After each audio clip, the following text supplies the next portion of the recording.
Brilliant. Good afternoon, everybody. As the numbers start to come in, this is the first day of National AI Month, and it seems completely fitting that that bit of music that you just heard there was created as an instrumental piece for this webinar, which was a piece of music designed to represent the impact of generative AI on Australian workers, highlighting the importance of hearing workers' voices.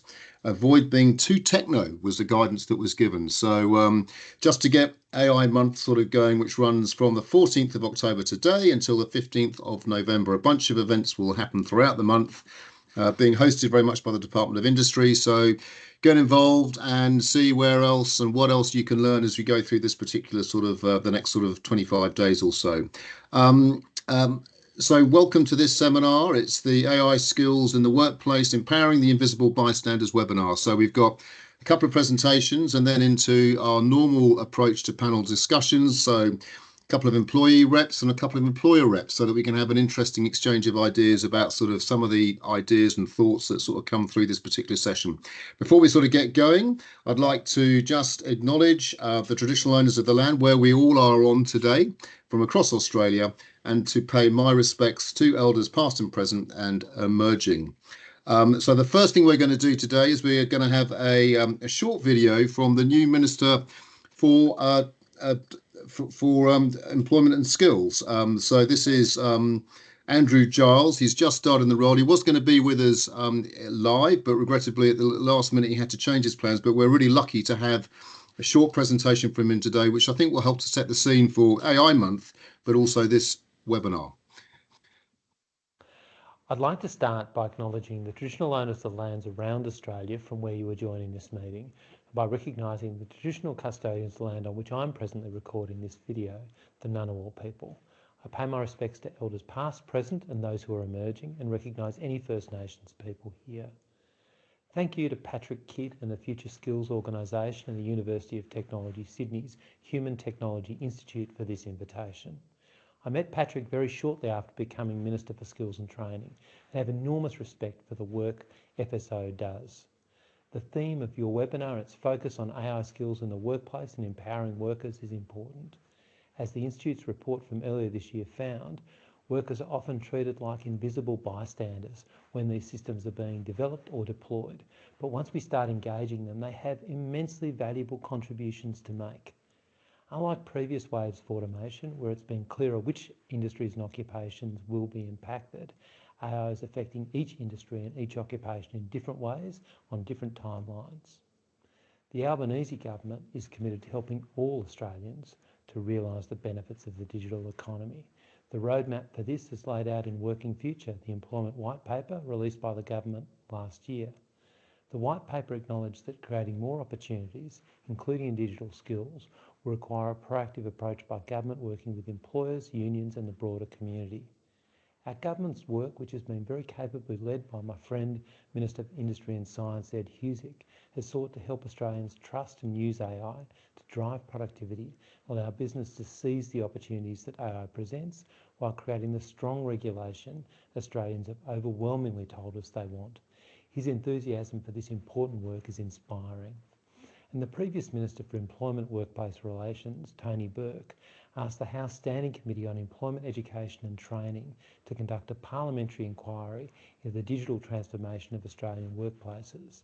The inquiry is currently in its final stages, and government will consider any recommendations made by the committee when it publishes its final report.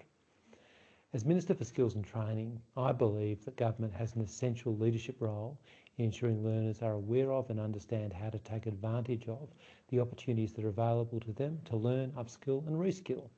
Digital technologies, especially AI, are reshaping the nature of work and increasingly central to all of our workplaces. The government's independent advisor on labour market issues, Jobs and Skills Australia, is undertaking a capacity study on generative AI and its implications across the labour market and the education and training system. This research will build on and has been informed by the fantastic work undertaken by Future Skills Organisation. This is a critical early step in helping government understand how generative AI could interact with our labour market. I also want to recognise the importance of ensuring vulnerable Australians who may have low foundation skills are supported during this time of transformation. The Albanese government has been working to reform the skills and training system to establish systems that are high quality, relevant and responsive, and importantly that are embedded in a cycle of continuous improvement that ensures that we can respond to emerging technologies like AI. Underpinning this system are partnerships that support industry and governments to work together. A wide range of voices are important in helping shape future policies related to AI to ensure the necessary protections are in place and that all Australians can enjoy the economic benefits of AI. Jobs and Skills Councils and JSA are two examples of a national skills and training architecture and reforms that demonstrate our ongoing work to strengthen our skills and training system. JSCs bring together employers, unions, governments, training providers and other stakeholders to provide evidence-based intelligence on and to find solutions to skills and workplace issues affecting their industries. As the JSC responsible for the finance, technology and business sectors, I know that the FSO is undertaking workforce planning and developing strategies to support and strengthen Australia's digital and technology workforce, including response to new and emerging industries like AI. FSO's ongoing research to better understand the impacts of generative AI on the finance, technology and business workforces will help to inform the skills and training responses by industry, by training providers and by governments across Australia. I look forward to seeing the outcomes of this research. And to conclude, I wish you all the best for your important discussions and thank you again for the opportunity to be a small part of them. I'd like to... Brilliant. Thank you very much. It's great to see the Minister engaged, talking about this important work, and I think giving us some really interesting sort of ideas to sort of latch on as we go through this sort of conversation. This is sort of like the third webinar that we've done around the AI or the topic of AI. We've been, as you know, we've been working in close concert with Mandala Partners, who've really sort of been an excellent sort of research partner to help us sort of unpack this in a very logical way. And I think before we get to this particular subject of this webinar, which is all about really the impact of AI on people and how people need to respond to that, I think it's just worth reminding ourselves as to sort of why that's important and how people are going to be impacted by AI, which will be in different ways. So, we know that we think that AI is going to transform the workforce. 7.2 million workers, 50% of the workforce will experience some type of shift or change in their role and the need for their roles. But when we try and sort of break that out into what that looks like, that there are different approaches and there are different ways in which people are impacted. So for some, jobs will be automated. They will be changed fundamentally. For others, their jobs will be enhanced, we say augmented. And so therefore, in this particular case, the AI is helping them to perform their jobs in arguably a better way. So enabling them to utilize technology to help them be faster, quicker, more efficient in terms of what it is they're trying to do, or at least that's the aspiration. And in other jobs, their jobs will be changed. They'll be adapted. And so their role and the way in which they interact with the technology is going to change. And so it's important that we understand that there is not a one approach only way in which people are impacted by generative AI. It's going to happen in different ways and different groups will be impacted in different ways. And so I think that nuance becomes really important as we then have this conversation about trying to understand what does this mean? What does it mean for our skills and education system, our education and training system, as we try to sort of work out how to prepare the workforce to respond and take advantage of the opportunities that sit there, whilst also recognising the challenges that go with it. So to help us sort of just look into this in more detail, I'm really pleased to introduce to you today Nick Davis, who is the industry professor, emerging technology at UTS and co-director of the UTS Human Technology Institute. Nick has got a fascinating background. He spent 13 years with the World Economic Forum. He describes this as the most interesting job in the world. He's a lawyer by background, but he also ran the IT help desk, or at least something like that, Nick. And he's a Swiss-Australian sort of dual national. So he's got quite an eclectic sort of background. We're really interested to hear what Nick's got to say today, building upon the report that he's written with his team over the last sort of few months. Nick, over to you. Thank you so much, Patrick and team. Great to be with you all, coming to you from Ngunnawal land. And thanks in advance to Katie, who's running the slides on my behalf as we go through just a quick 10 minutes of what we worked on in this space. So maybe, Katie, if you push forward to a few clicks to the next slide, what we're really interested in is this question of what is your experience of AI and automation? And we're interested in the worker perspective because this has been the experience of a lot of AI and automation to date. And I will stress that while today we are talking about generative AI in particular, and we're going to relate this to the skills and the investments that organisations and workers are making in this latest phase of AI. AI is obviously a very broad set of technologies. It's not just generative AI and ChatGPT, and we really need to learn from the experience of these other types of AI, as well as focus on the value that they have in the future. Because the promise is that different forms of automation powered by successive waves of artificial intelligence really help us get away from work that is low value, dangerous, repetitive, and allows humans to flourish and workers to gain higher wages and higher job satisfaction by working more with people. But the reality is we don't have a great track record in this space in most industries, in many industries. And so we get this quote on the right, this concept of what we call so-so automation.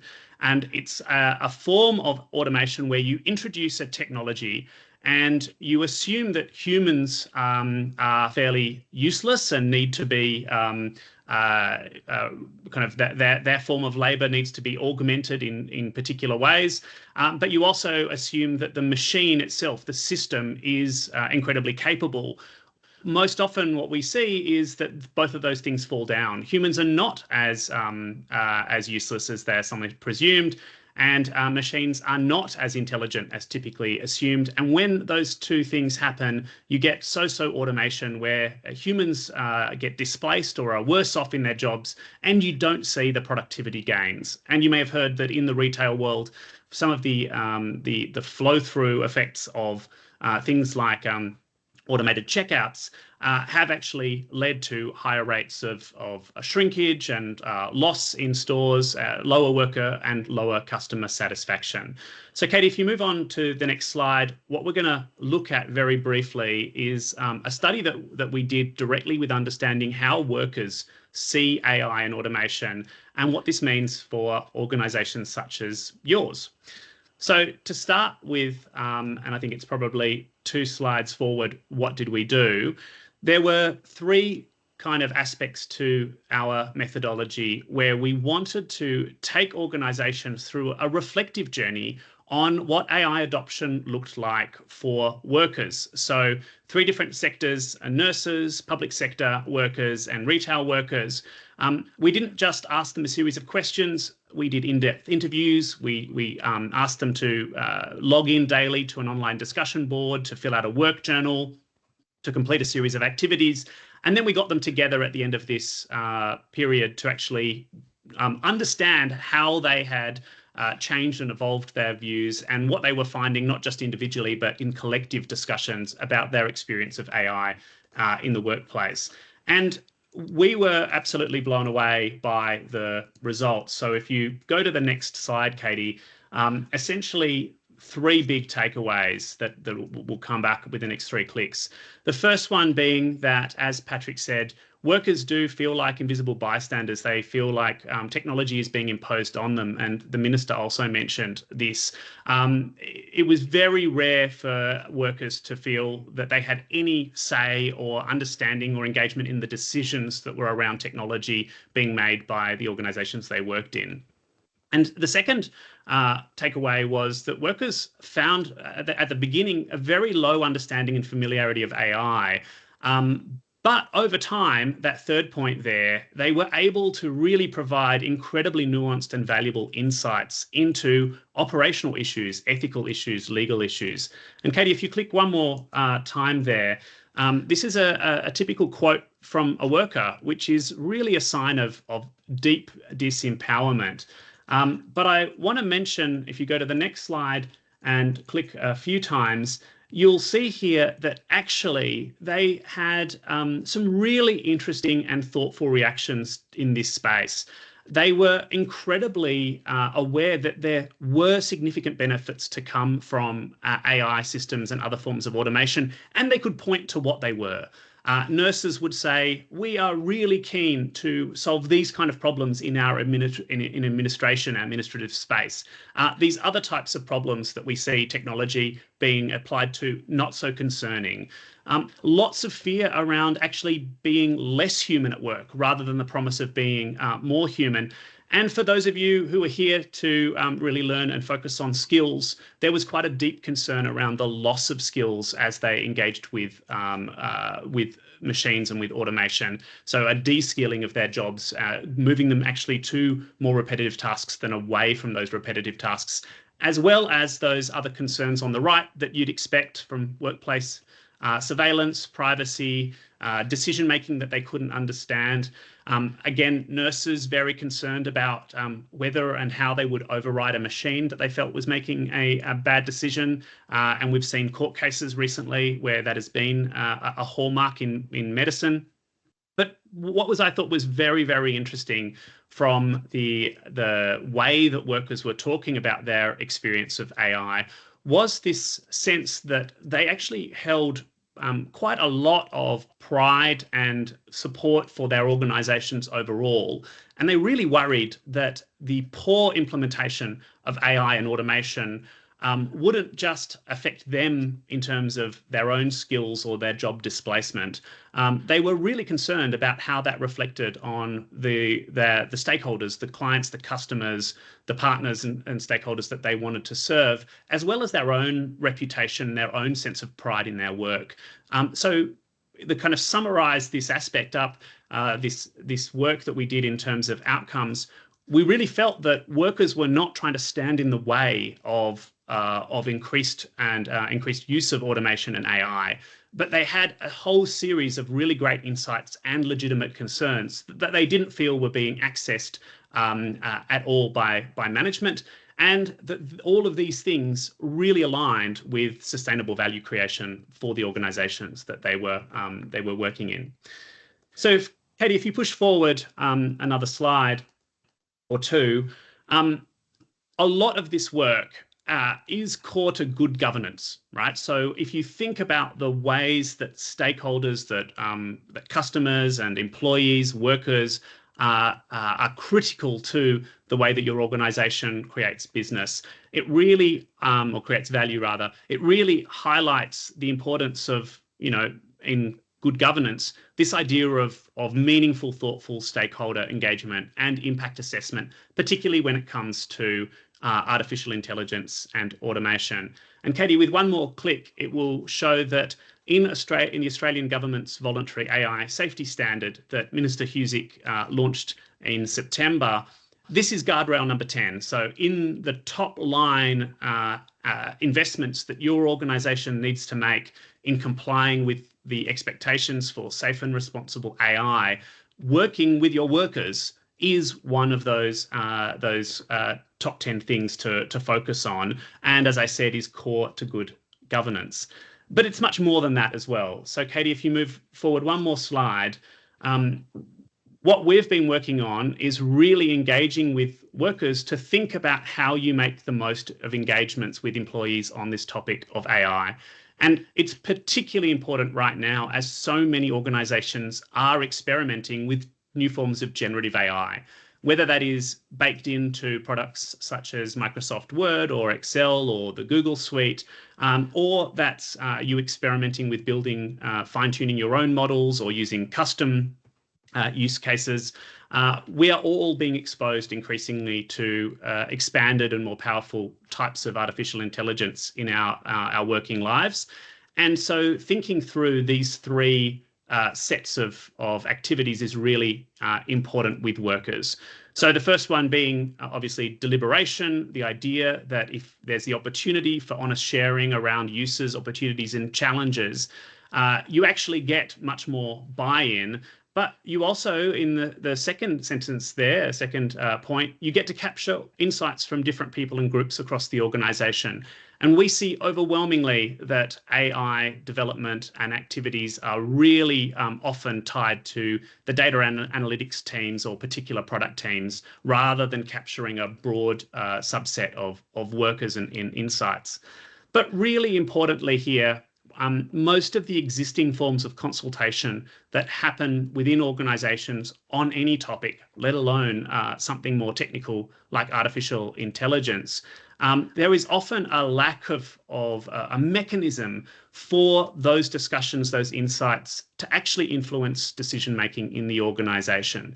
And indeed, again, to kind of pull out a quote from the study, there's a real sense that that disempowerment of workers is both driving a desire to help as well as a fear that their views won't be taken seriously when they have good input to share. So in terms of making the most of this engagement, I think we really need to then just focus on 4 aspects of what you're doing in your business. And this is the final slide here, Katie.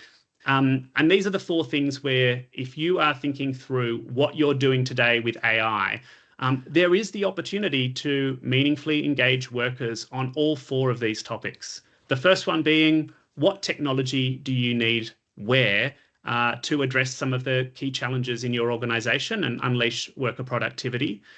How does that meaningfully and under what conditions contribute to your strategy? Is it truly strategically aligned, and is it the best set of solutions given limited resources in the organization? The third one, which is something we focus on a huge amount at the Human Technology Institute, what governance needs to be around that? How do you make sure the guardrails ensure that you keep people safe and you deliver on those promises? And then finally, how do you work with your workforce and other stakeholders to actually embed, execute, and deliver on that promise? And I have to say, in the studies that we've done with workers, their insight, engagement, expertise on all 4 of those topics, even for those who say we don't know anything about AI at the beginning of work and consultation and deliberation, by the end, I have to say it is shown to me that this is more insightful and more valuable than any set of experts like myself that you can put up on a panel or in front of the board. And so that's really the hope here of being able to provide skills and engagement to get this right for all of us. Thanks, PK.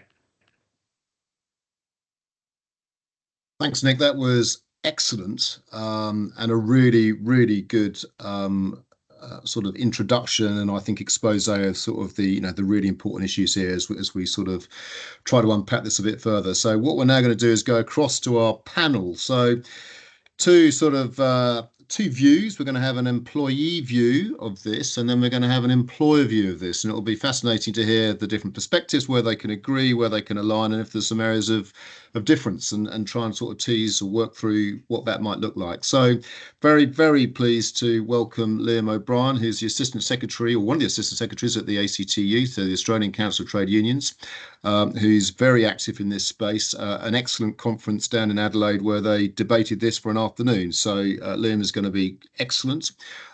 Chris Smith, who is the Head of Strategy and Innovation at ReadyTech, which is a large, medium-sized employer. They're doing some really innovative stuff in this space. And Scarlett McDermott, who has just left the Tech Council of Australia, and she specifically within the work that she did with the Tech Council, she was looking specifically at things like this. So we've got a really rich panel. Nick's going to join in as well. So Liam, firstly to you, if I may. From your perspective, given all the work you've done on this, what's your assessment as to the major issues from an employee perspective? Where do we need to start? What would you like to see happen in this area? Liam. But thanks, PK, and also thanks to Nick. If I can just start by also acknowledging country. I'm here on the lands of the Wurundjeri people of Kulin Nation to pay my deepest respects to elders past and present. So not surprisingly, PK, I think for unions, indeed for workers, the biggest issue around AI is around consultation engagement. And I think really this question of engagement in decision making is really crucial, because the worker experience and indeed enthusiasm around AI, the introduction of AI systems really, quite frankly, varies according to the levels of meaningful engagement. As Nick said, this report found that it was too often the case that AI systems and automations were being introduced without consultation or meaningful engagement. We've heard some shocking stories around the country, and I'm going to give some good and some bad. But as we probably heard recently, we heard about the Commonwealth Bank that announced their intention to replace really thousands of call centre staff with an AI system, a platform that they called Hey CommBank. And the issue here is that, fundamentally workers and their unions found out about this not through consultation engagement about how these systems were going to be introduced, but by reading it in the newspaper. That actually they had really no consultation about the use of AI in this context or indeed any other context. I think the really good thing about this report was that it found that workers were willing to engage with AI where it complemented their work, and they were suspicious where it was being used to cut jobs and undermine workers' rights. And so they are absolutely right to be concerned about this, and that's why unions have made it clear, and indeed you were at our conference where we reiterated again and again that companies must involve workers and unions in meaningful consultation around the introduction of AI systems before decisions have been made. Because the worker voice will help protect against the social harms from the introductions of AI systems, but it'll do more than that, and it absolutely is critical if we're going to have any social license around AI. Now, there have been multiple predictions of productivity benefits as a result of the use of AI in Australian workplace, and much of this has missed really, quite frankly, a central fact that is increased productivity will result from the efficient and effective use of AI by workers who are well trained and well supported in new processes and systems. The technology in and of itself doesn't deliver productivity enhancement. It is the use of it by skilled workers, the use of this technology by working people that are skilled and willing to do so. So workers have an immense range of skills, knowledge and experience that could be brought to bear in the AI transition and to ensure these systems are working effectively. Now, recently we saw research from the US at MIT that found that the best practice for introducing and utilising AI systems is by involving workers from design to implementation with a meaningful worker voice. And this research explicitly mentions the positive roles that unions can play in this as well. So as we've seen, there's been positive engagement most recently in a number of workplaces in Australia. And I want to call out another finance sector employer this time that's doing really good things. And we saw it come to the fore in enterprise agreement negotiations between the FSU and Cbus. And this has now got an agreement which not only defines AI, but it provides consultation rights for workers and makes sure that workers are actively involved in the introduction of AI and other protections. So Patrick, I'm really confident about how this can work. I think there's a lot of naysayers about AI, and indeed workers are very positive about the benefits that it can provide. But we'll become inherently skeptical when it's done without consultation and meaningful engagement. And I think it fundamentally undermines what is a pretty precarious social license for AI that, if done well, can see a pathway actually where it does liberate workers to be able to do more work on advanced and rewarding tasks, and AI can genuinely augment work. Great, Liam. Thank you for that. And in fact, I'm just going to go straight back to you, Nick, I think, to sort of pick up on those sort of core words that Liam used, which consultation, engagement, and meaningful consultation and engagement. What have you seen working really well out there? Obviously, given your sort of your global view, have you got some examples of great practice?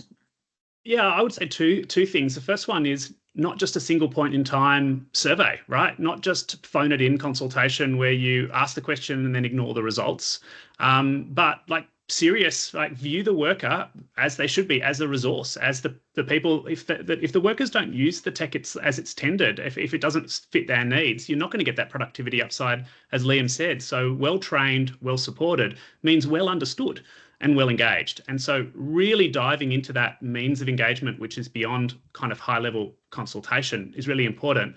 I think the second thing here is recognizing how people learn in reality and how the people in your organization actually learn and develop and use things is part of that, which means that when it comes to AI adoption and training, we're seeing much better results from peer level learning where people share how they're using these aspects in their different roles and are innovating themselves. So the workers as innovators, as key kind of experts in their own job, and building on that rather than kind of top-down kind of a staccato training. I think that kind of sense of ongoing engagement, co-learning is is particularly valuable.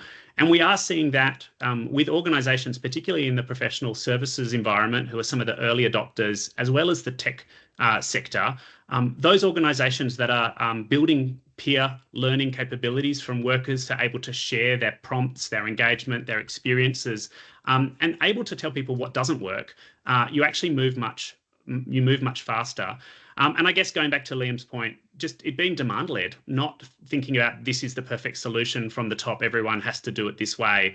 You know, the world is changing quickly. All the way we're working is always changing. So leaning into the understanding the worker experience and giving credence to that rather than the vendor's perspective is another thing that I think management really need to keep front of mind.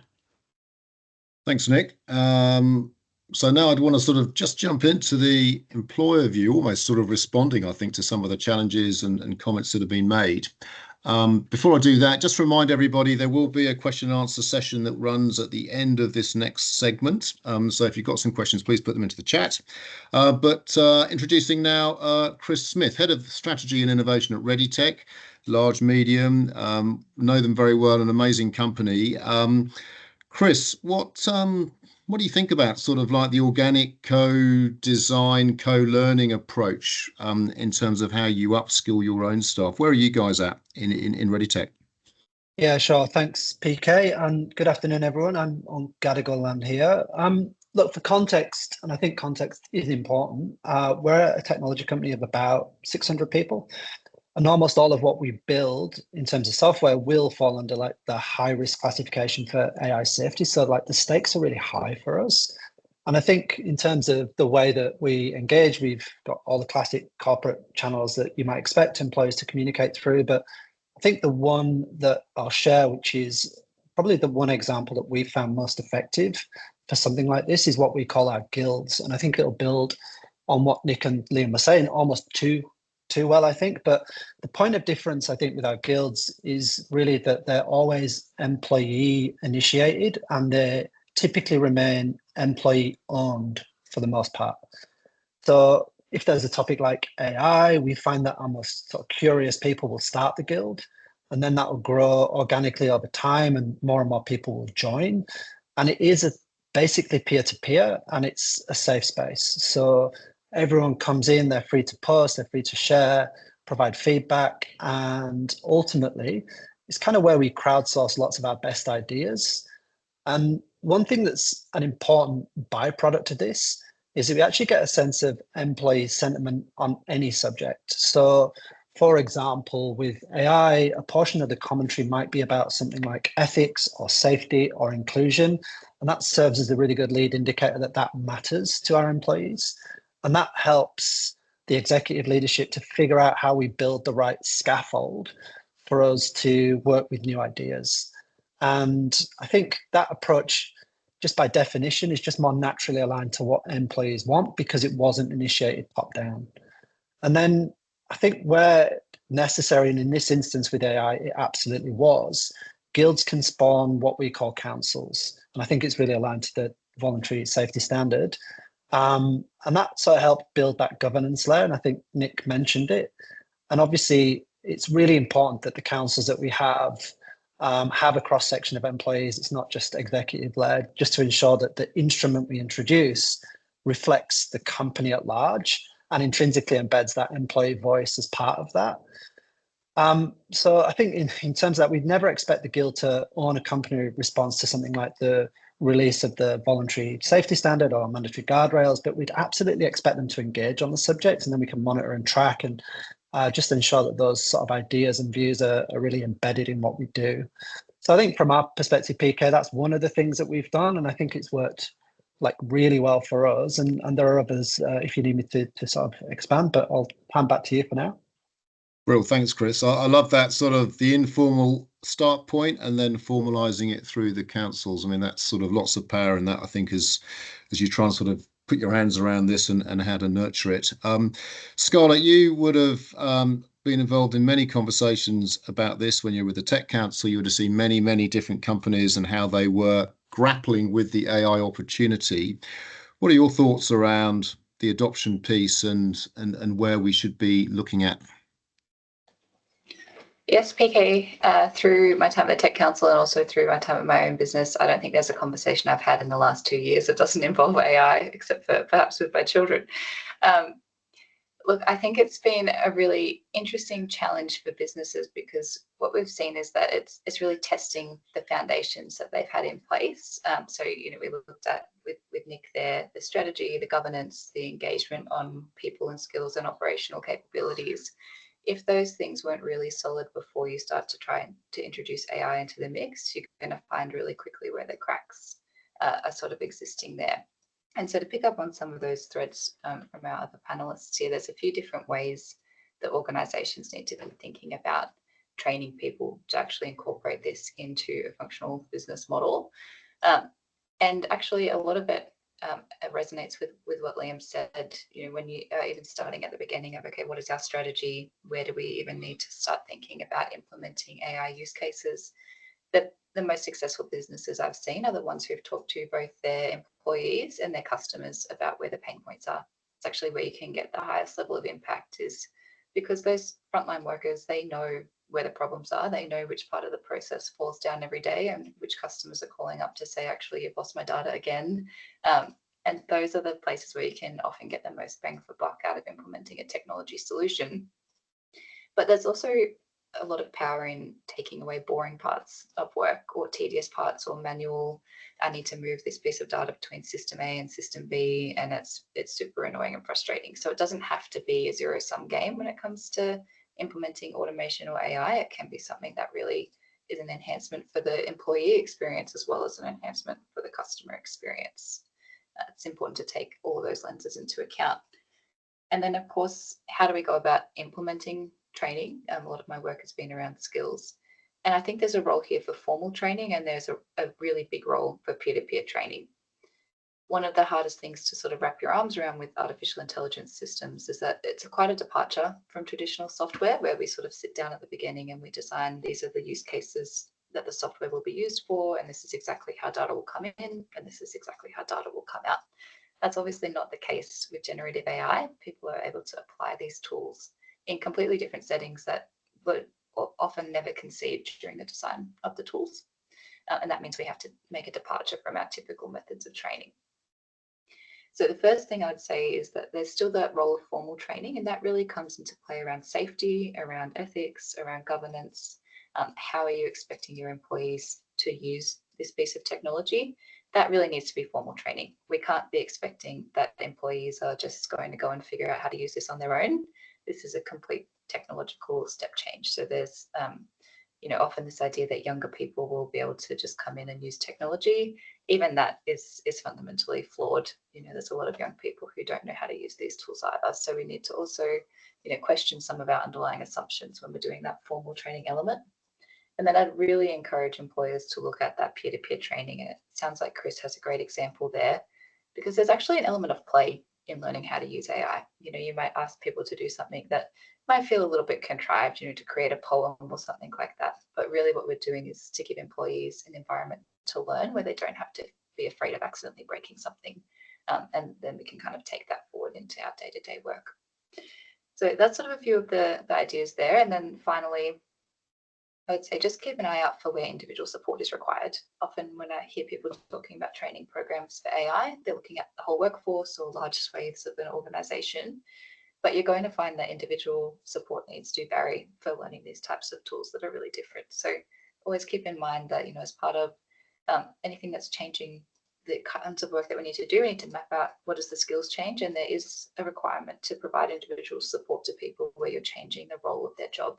To make sure that you're not leaving them behind in that process. Thanks. PK?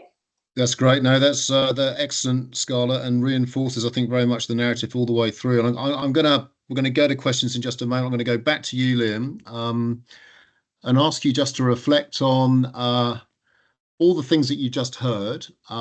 If there was one thing that we absolutely need to get done and need to get it done quickly, what would that be? Well, thanks, PK, and thanks, Scarlett. I'm going to actually pick up on where Scarlett left off, I think. And I think, firstly, this report did a lot in highlighting what doesn't work. And so I'd love to talk about what the things we should do. I want to talk about some of the things that we need to stop. And whilst not, whilst acknowledging what Scarlett said, what I think we've got a big concern is that, most AI training is really ad hoc and it's insufficient for needs. And the training really rarely accommodates those with language or disability and so on. And so, training is a fundamental right for all workers, but in particular those that will be affected by AI. And so, when you bring that together along with the sort of pace and rate of change and development of AI systems that's anticipated, education, skills and training needs to be much broader and conceptualized as a career-long and ongoing process. So upskilling in new technologies, systems and processes will be a constant throughout workers' careers. And in each industry and sector, this looks different. So what happens in one sector is going to be different to what happens in another. And this reinforces the point that I made about engaging with unions and engaging with staff more broadly, but including on how we're determining what is best when it comes to skills and training. Because whilst, as we know, there is a general need to uplift digital literacy, the specific needs of workers in different industries is really going to look very different. So I really love this report and how it highlighted, for example, how the skills development and training needs of nurses look different to that of public servants and to retail workers. But across the economy, to summarise a couple of points maybe to take away, Patrick, what we think are really important are, firstly, the work being done of constant upskilling and retraining by workers has to be supported by employers, so workers are not bearing the costs. The second thing is that upskilling will create productivity benefits that must be returned back to workers through improved pay and conditions. I'd also like to note that the need to constantly adapt to emerging technologies and upskill can pose a significant psychological and emotional burden to working people. We have proposed as a movement a new division for the Department of Employment and Workplace Relations to be established to oversee the developments of AI through a tripartite forum, and that new regulation and training as it pertains to AI needs to work for this reason. So we have to ensure that skill development and training is specific enough to be applicable in particular industries while also taking into account broader human needs. It also includes accessibility needs to make sure workers in more vulnerable positions are not left behind. So whether it's older workers who may not have the same level of digital literacy as younger workers, for example, we need to make sure that we're bridging those gaps.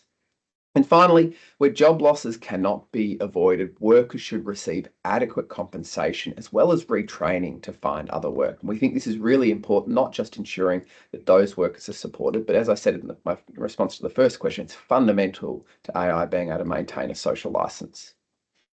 Thanks, Patrick.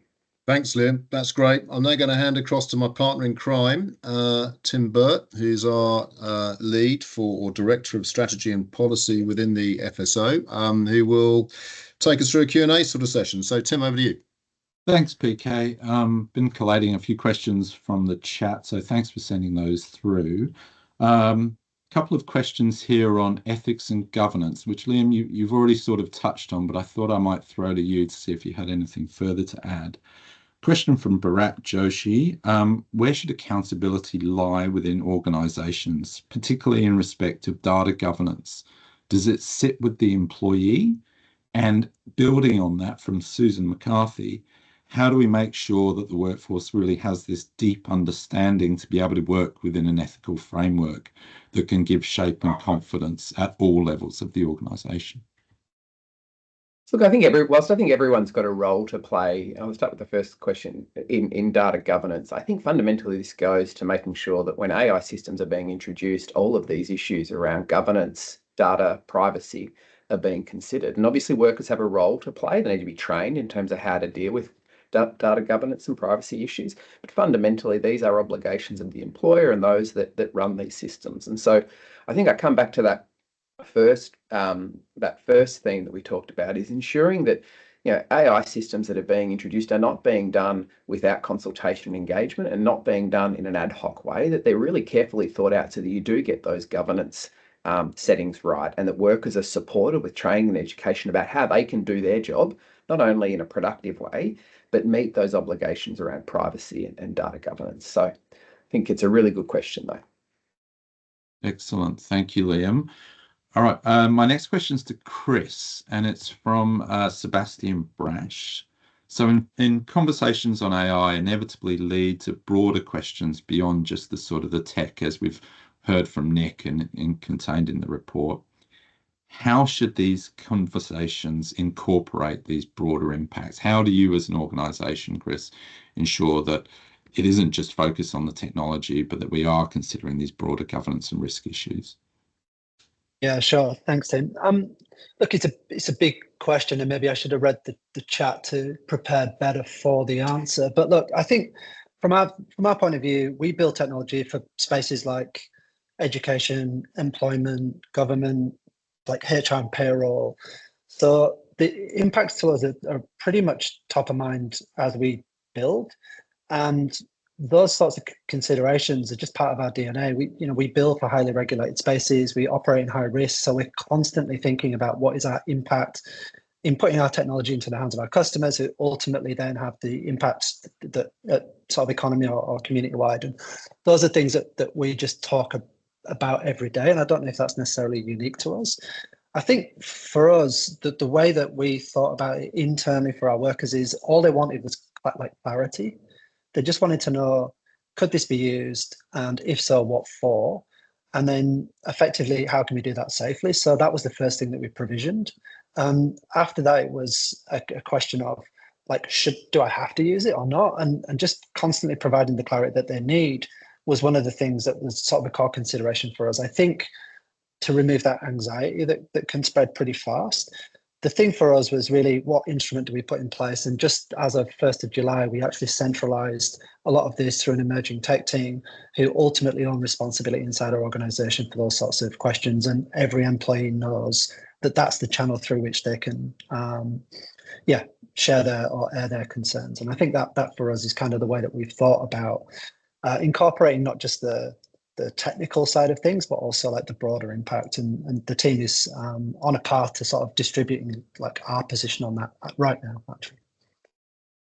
I might just quickly add to that one. Yeah, Tim. thanks. I found that so many of the conversations that we're having around AI and other emerging technologies actually aren't a conversation about technology at all. They're a conversation about social values and, to Liam's point, if somebody is no longer going to be doing this job, what kind of jobs will they do? And of course, as humans, we like to imagine the most extreme circumstance. So we find ourselves in these conversations like, okay, what if humans aren't going to do any work at all? So, then when we do universal basic income, and we end up actually having a lot of discussions that are more centered around philosophy and the future of society rather than just about sort of the bits and bytes of the technology. So I think it's really promising to see groups like Nick's, being involved in this conversation and making sure that actually it's a conversation for everybody, because, as a lifelong nerd and software developer myself, I can tell you we shouldn't just be leaving it up to the nerds to make these really big social decisions. We can't just let that be a flow-on effect.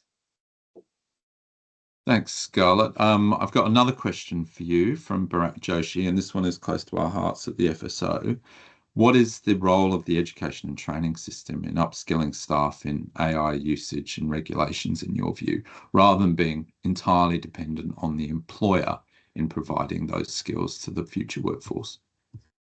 I think that's a really fantastic question. So, for the most part, with a few exceptions, most businesses are not in the business of being great educators. And of course, learning and development is part of business. But again, this tends to be quite outside, this AI topic particularly, is quite outside our traditional L&D kind of capabilities. So I think there has to be this side-by-side component. There are things that are really specific to your business, and that should be trained within the business. So that's things like, to your point, Chris, what tools are we allowed to use and in which ways are we going to be able to use them? Safety, governance, business specific. But you need to be looking at, when you're bringing in new tools, whether it's AI, whether it's traditional software, or even a piece of machinery, whose job is affected and what's the delta between their current skill set and the skill sets they're going to need to be able to do their job once you've made that change. That gap, that's not going to magically bridge itself. So you need to then look at what are our options to do that. There might be some lightweight training that can be sort of a one-day workshop. Great. You might need to then look at, perhaps there's a heavier requirement. There might be sort of a requirement to go and do some vocational training or some university level training. And at that point, that's when we need to be interacting with that external formal education system. Groups like IATD have provided even some great free content that's available for businesses in New South Wales, and there's a variety of those around the country. And then if you do take it a few steps back, I do think we will see a requirement for the education system from K to 12 to begin to provide these fundamental skills for students as they come through their foundational training, rather than sort of, not including that and then expecting that that'll somehow be imbued in the workforce, or that there's some flawed assumption that every student is going to go on to higher education. So we do need to make sure that that's a fair playing field. And if we expect the general citizens of our country to have a certain level of skill set, that's something that needs to be done in primary and secondary education. Excellent. Thank you, Scarlett. I might have time just for one last quick one to Chris, which was a question early on in the chat from Carl Emmett about how do you as an employer or an employee know that the AI output is correct, and how do companies ensure this in their workplaces? Yeah, sure. It's interesting. I think observability as a thing is pretty embedded in the safety standard, and it should be, I guess, explainability, transparency, those things are the things that matter. I think the types of use cases for us might be in things like recruitment, smart recruitment, where you can't obviously assess a candidate's application without having really clear explainability behind what's happened in that AI transaction. And I think for us, the idea of having an observability platform is something that we would get in place and really confident about before we'd even think about putting something like that into production. It's incredibly important that if you build technology that you expect to have that sort of an output, that the consumer on the other side, the customer or the user, has very clear understanding of what's happened, and you monitor performance every single day, every single transaction, so that you can see it is being performant. And I think they're the sorts of things that fundamentally the standard will introduce and hold all vendors to that level of scrutiny, and it's exactly as it should be. I think for us, we have the benefit of being building technology in highly regulated spaces for a long time. This is kind of what we have always done. So we've gotten good at it over time, but that's not true of lots of companies that are building in this space right now. And they need to get that muscle built really fast if we expect these types of products to be put into market. And I think on the consumer side, we need to educate those that are buying this technology that this is a really important consideration. And I don't know that right now is something that's in market. And I think that we're sort of vulnerable as a country right now that systems can be procured without that. And I think that the standard creates something that we can anchor that measure again. So for us, that's one of the core considerations when we build. Fantastic. Thanks, Chris, for those reflections. Nick, I might hand to you just to wrap up in a minute, your final comments, thoughts on what you've heard from the panel. Well, first of all, thank you. It's so great to be able to tackle this from so many different perspectives, and particularly to see this alignment between the employee and employer perspective, which we often see artificially kind of separated in these discussions, and the kind of, we saw recently with the strikes in the US of dock workers, how important it is for workers to be able to have mechanisms to stand up for the type of automation that is genuinely threatening their work. But that's only one angle here from the Labor side. The more daily engagement, whether you're in a heavily unionised industry or not, is more important across the economy from that day-to-day engagement. Of course, not taking anything at all away from the importance that I deeply believe in on the labour movement and the work that Liam and his colleagues do more generally. But I think all of this wraps up into taking a really strategic and human-centred view on what is happening as jobs and work changes, and making sure that we see employees, workers as an absolutely critical resource in that change. I think it's really dangerous to see these technologies as offering opportunities for top-down productivity improvements that kind of abstract what we do as humans each day. And training is critical to that, of course, on both the solution side, but also, as we've discussed here, with peer level training as being a way of actually engaging in itself. But maybe I'll finish by saying whether it's training or if it's a new form of consultation that you and your organisation hasn't done before, I can't do this on my own, and I don't know any of us can do it on our own. So it's really about looking to organisations, whether that's the FSO or whether it's your local union rep or workers representative groups and others, or indeed in the case of our work with this Invisible Bystanders report, we worked with Essential Media because they've got the expertise at doing this online over time work of really deeply engaging and understanding workers' views on this. So yeah, maybe I'll just finish here by saying thanks to FSO for the work that you're doing in making sure that this is on the agenda, but also positioning this not just as as from one direction, but really as this opportunity for employers to build new forms of insight and resilience and great use of technology that doesn't take us into that so-so automation work, but really delivers on the promise that I think, Scarlett, you mentioned earlier, a promise of actually enhancing the way that we do our jobs, enhancing wages, enhancing worker satisfaction, as well as driving those gains for other stakeholders. Excellent. Thank you, Nick. And thanks to everybody on the panel. We do have a short poll of our attendees today to ask them about the types of actions they will take to progress AI initiatives during National AI Month. And hopefully you can see the poll in front of you. It's multiple choice. There's six different options. And we're really keen to hear what you'll take away from today's webinar and the types of actions and activities that you'll take forward over the next month or so.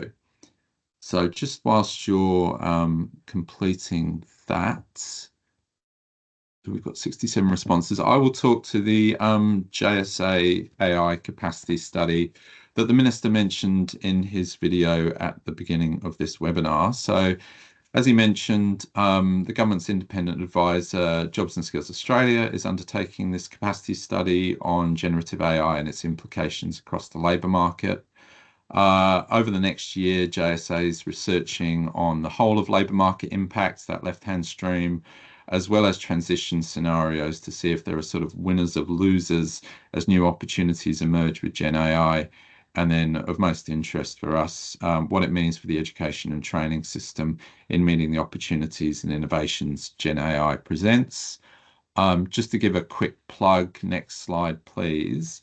The study can't rely on the data alone. Obviously, this is a very fast evolving space and there's a gap between the data and real world experiences. So JSA is very keen to capture your perspectives over the next 6, 8, 10 months through a series of focus groups, case studies, interviews and surveys.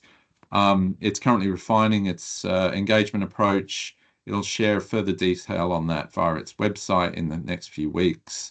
But in the meantime, if you're interested in this work or if you have any further questions at all, please reach out to us on hello@futureskillsorganisation.com.au. And I'll hand over to PK just for some final words. Thanks. Great. Thanks, Tim. Thanks, panelists. Thanks, Nick. Thank you, Katie and the team for pulling all this together. Really, really interesting conversation. How do you avoid so-so automation? You design it properly. You ensure that humans are at the center of that design. I love the idea of experimentation coupled with good governance and then formal and informal mechanisms that enable engagement. FSO, where we're at, we'll continue our research line around AI. We're now looking at how our training qualifications need to be adjusted to reflect what's actually happening in the finance, tech and business sectors. So how does the training need to shift and change? And some of the messages that come out of this really calls to the need for AI literacy, AI guidance, which helps to put everybody onto a similar playing field in terms of how they understand it and what it is that they need to do. Really appreciate everyone's time. We reached 305. Good job. Have a great week.